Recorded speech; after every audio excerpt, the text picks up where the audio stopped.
And that got so bad, I gave up on piano. I gave up on music, which is, look at me now. But I gave up. That was the product of that education was a guy that no longer loves music, doesn't want to play piano, and gave up. Which now having built a music school, so many of my students come from such a similar story. Luckily, my story didn't end there. Right when I quit, my dad died. And when he died, that was the thing that really, it was the single biggest thing that happened in my life. He was the driving force of my entire life. He was this larger than life personality. And when he died, I realized, our family just had a hole in it. My life had this big hole in it. And I was just lost. I was really lost. I didn't realize how much I leaned on him until he was gone, and for everything. And so I found myself sitting on the piano again. And this time I'm not trying to impress some teacher or get an A or pass an exam. I'm back to being a kid. I just want to connect. I just want to feel that magic. I just want that healing power. I want the gift of music. And I come back to the piano, and I fall in love all over again. I connected with it. And this time it was different, because this time I could noodle and I could play, and then I could open my eyes and know what I was doing. I'd know the theory of, so that's why that works. That's why that sounds, okay. And so, weirdly, the combination of them was beautiful, but the journey itself was way more complicated and painful than it needed to be. So it ended up taking me about 20 years to get to the point where I then became a professional. And like I said, I'm still learning now, but yeah.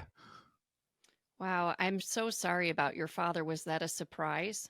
Yeah, very much. We were supposed to go on holiday, and at 11 minutes past 10 on the 24th of August, he dropped down in front of me, shouting my name. He was angry at me, and then he had a heart attack in front of me, and I tried to save his life, and 3 minutes later, he was dead.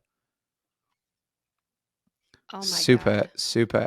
And, the weirdest thing of that, our house goes from being this loud laughter house to silent in an instant, and it never comes back.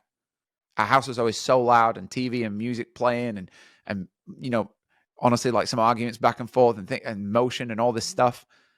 And that's going on, and we're going on holiday, and all the motion. Have you packed? And this, and blah, blah. And then my mom's in grief, catatonic.